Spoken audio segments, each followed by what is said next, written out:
அனைவருக்கும் வணக்கம். தனுசு ராசினியர்களுக்கு 18 ஆண்டுகளுக்கு ஒரு முறை மட்டுமே நிகழும் அதிசய கிரக இணைவு. இதன் காரணமாக தனுசு ராசினியர்களான உங்களுக்கு என்ன மாதிரியான நன்மைகள் எல்லாம் ஏற்பட இருக்கு, கிரக நிலைகளின் ரீதியாக அமையிருக்கும் சாதகங்கள் என்ன, பாதகங்கள் என்ன மாதிரியான முன்னேற்றங்கள் எல்லாம் உங்களுடைய வாழ்வில் ஏற்பட இருக்கு என்பது குறித்தான முழுமையான பதிவு தான் இந்த வீடியோல நம்ம விரிவா பார்க்க போகிறோம். அந்த வகையில் தனுசு ராசினியர்களை பொறுத்தவரை 18 வருடங்களுக்கு ஒரு முறை மட்டுமே சூரியனின் ஆட்சி வீடான சிம்ம ராசியில் சூரியன், புதன் மற்றும் கேது ஆகிய கிரகங்கள் அதிசயமாக ஒன்றிணைகின்றன. இந்த கிரகங்களுடைய சஞ்சார நிலைகளின் காரணமாக தனுசு ராசினியர்களுடைய வாழ்வில் குடும்ப சூழ்நிலை ரீதியாக என்ன மாதிரியான நன்மைகள் எல்லாம் ஏற்பட இருக்கு என்று பார்க்கும்போது, முதலாவதாக சூரிய பகவானை பொறுத்த வரைக்கும் சூரியன் நவகிரகங்கள்ல முதன்மையானவர் என்று ஜோதிடத்தில் கருதப்படுதுங்க. சூரியன்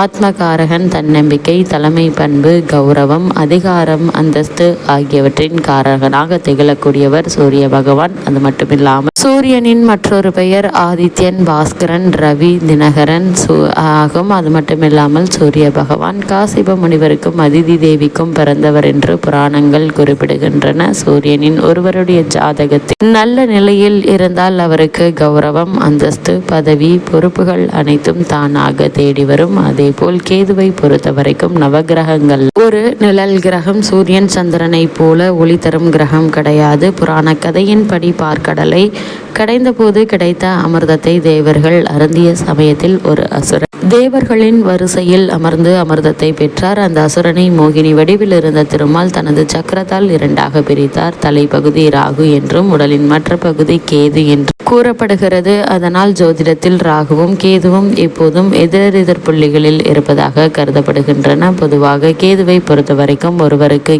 ஆன்மீகம், துறவு, மோட்சம், பற்றின்மை ஆகியவற்றின் காரகனாக கருதப்படக்கூடியவர் கேது. ஒருவருடைய வாழ்க்கையில் திடீர் திருப்பங்கள், எதிர்பாராத அனுபவங்கள், பழைய கர்மாவின் விளைவுகள் போன்றவற்றுடன் தொடர்பு படுத்தப்படுகிறது. கேது வலிமையாக இருக்கும்போது ஒருவருக்கு ஆன்மீக சிந்தனை, உள்ளுணர்வு, ஆராய்ச்சி மனப்பான்மை, ரகசிய விஷயங்களில் ஆர்வம் அதிகரிக்கும் என்று ஜோதிட சாஸ்திரம் கூறுகிறது. அது மட்டுமில்லாமல் கேதுவினுடைய முக்கியமான தன்மை பற்றை நீக்குதல், வாழ்க்கையில் தேவையில்லாத விஷயங்களிலிருந்து விலகி செல்லும் கிரகமாக கருதப்படுகிறது. கேது மோட்சக்காரகன் என ஜோதிடத்தில் அழைக்கப்படுகிறார். கேது பொதுவாக செவ்வாய் போன்ற பலன்கள் இருப்பதாக சில ஜோதிட மரபுகள் குறிப்பிடுகின்றன. கேதுவினுடைய தாக்கம் உள்ளவர்கள் தனிமை, ஆராய்ச்சி, மர்மமான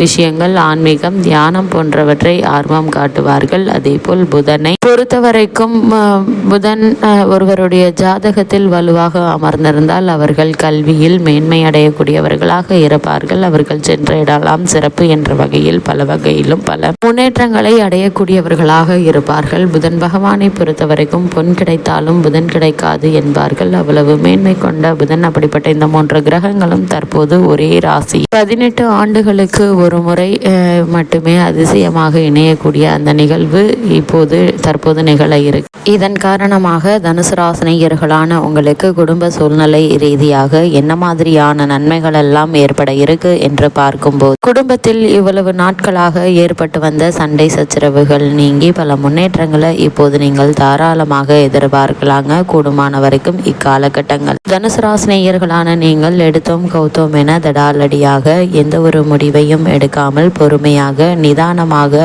ஆழ்ந்து யோசித்து சிந்தித்து முயற்சிகளை மேற்கொள்ளும் போது சூரியனுடைய ஆற்றலும் கேதுவினுடைய பலமும் புதனுடைய புத்தியும் இணைந்து உங்களை வெற்றியின் பாதையில் எடுத்து செல்லக்கூடிய ஒரு தருணமாக தான் இக்காலகட்டம் என்பது இருக்கு என்பதை கிரகநிலைகள் தெளிவுபடுத்துதுங்க. அது மட்டும் இல்லாமல் தனுசு ராசினியர்களுக்கு வெளிநாடு சென்று பணியாற்ற வேண்டும் என்ற எண்ணம் உள்ளவர்கள் அதற்கான முயற்சிகளை இப்போது நீங்கள் தாராளமாக முயற்சிக்கலாங்க. சிறு முயற்சியிலேயே வெளிநாட்டில் நல்ல ஒரு நிறுவனத்தில் நல்ல ஒரு ஊதியத்துடன் கூடிய வேலை உங்களுக்கு கிடைக்க இருக்கு. அதுவரை பொறுமையாக இருப்பது அவசியங்க. அதே போல் இத்தருணங்களில் சூரியன் உங்களுக்கு சாதகமாக இருப்பதால் அரசாங்க உத்தியோகத்திற்காக காத்து கொண்டிருப்பவர்களுக்கும் அல்லது அரசாங்க உத்தியோகத்திற்கு தேர்வு எழுதிவிட்டு முடிவுக்காக காத்திருப்பவர்களுக்கும் சிறந்த முன்னேற்றம் ஏற்பட இருக்கு என்பதை கிரகங்களுடைய சஞ்சார நிலைகள் தெளிவாகவும் உறுதியாகவும் எடுத்து காட்டுதுங்க. இத்தருணங்களை பொறுத்த வரைக்கும் தனுசு ராசினியர்களுக்கு பூர்வீக சொத்து சம்பந்தமான வழக்குகள் இருந்துச்சு அப்படின்னா அந்த வழக்குகள் சாதகமான தீர்ப்பினை இப்போது நீங்கள் தாராளமாக எதிர்பார்க்கலாங்க. குடும்பத்தில் இவ்வளவு நாட்களாக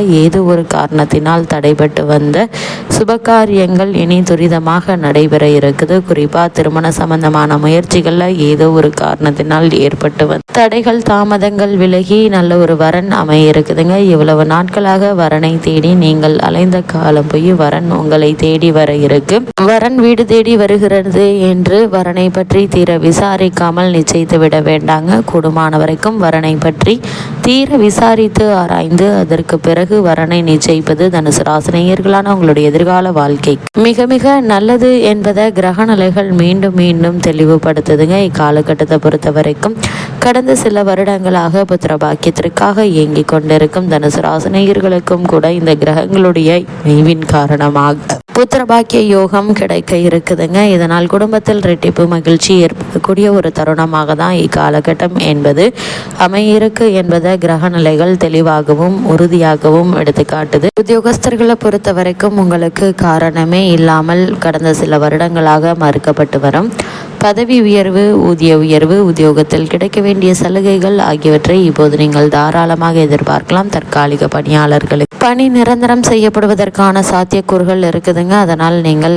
கவலைப்பட வேண்டிய அவசியம் இல்லைங்க. குறிப்பாக தனுசு ராசினியர்களை பொறுத்த வரைக்கும் உங்களை வீழ்த்த வேண்டும் என்று நினைத்தவர்கள் முன்னிலையில் நீங்கள் வீரென்று எழுந்து என்னை யாராலும் வீழ்த்த முடியாது என்று சொல்லக்கூடிய அளவிற்கு உங்களுடைய வளர்ச்சி அமைய இருக்குதுங்க. இருந்தாலும் கூட சற்று பொறுமை நிதானம் அவசியங்க. தடாலடியாக எந்த ஒரு முடிவையும் யாரிடமும் சொல்ல வேண்டாம். அதே போல் உங்களுக்கு உத்தியோக ரீதியாகவோ தொழில் மற்றும் வியாபார ரீதியாகவோ ஒரு சில முன்னேற்றங்கள் உங்களுக்கு கிடைக்கும் பட்சத்தில் அவற்றை முழுமையாக உங்களுக்கு கிடைக்கும் வரை யாரிடமும் எதற்காகவும் சொல்ல வேண்டாங்க. அதே போல் இத்தருணங்கள் தனுசு ராசினியர்களை பொறுத்த வரைக்கும் பென்ஷன் சம்பந்தமான விஷயங்களில் ஏதோ ஒரு காரணத்தினால் தடங்கல்கள் ஏற்பட்டு வந்த நிலையில் உங்களுக்கு கிடைக்க வேண்டிய அந்த பென்ஷன் என்பது கிடைக்க இருக்கு. இதனால் குடும்பத்தில் பொருளாதார உதவியும் கிடைக்க இருக்குதுங்க. பிள்ளைகள் வெளிநாடு சென்று வேலை செய்வது மற்றும் படித்து முடித்து வெளிநாட்டிலேயே வேலை கிடைப்பது சம்பந்தமான விஷயங்கள்ல குடும்பத்தில் ரெட்டிப்பு வருமானம் கிடைக்க இருக்குதுங்க. இந்த வருமானத்தின் காரணமாக குடும்பத்தார்களுடைய தேவைகளை பூர்த்தி செய்து அவர்களை மகிழ்ச்சியில் ஆழ்த்தக்கூடிய ஒரு தருணமாக தான் இக்காலகட்டம் அமைய இருக்குதுங்க. இதனால் உங்களுடைய குடும்ப பொருளாதார நிலை மேம்பட இருக்கு என்பதை கிரக நிலைகள் மீண்டும் மீண்டும் தெளிவுபடுத்துது. அதே போல் காதல் திருமணத்திற்காக இரு வீட்டாரின் சம்மதத்தை நாடி இருக்கும்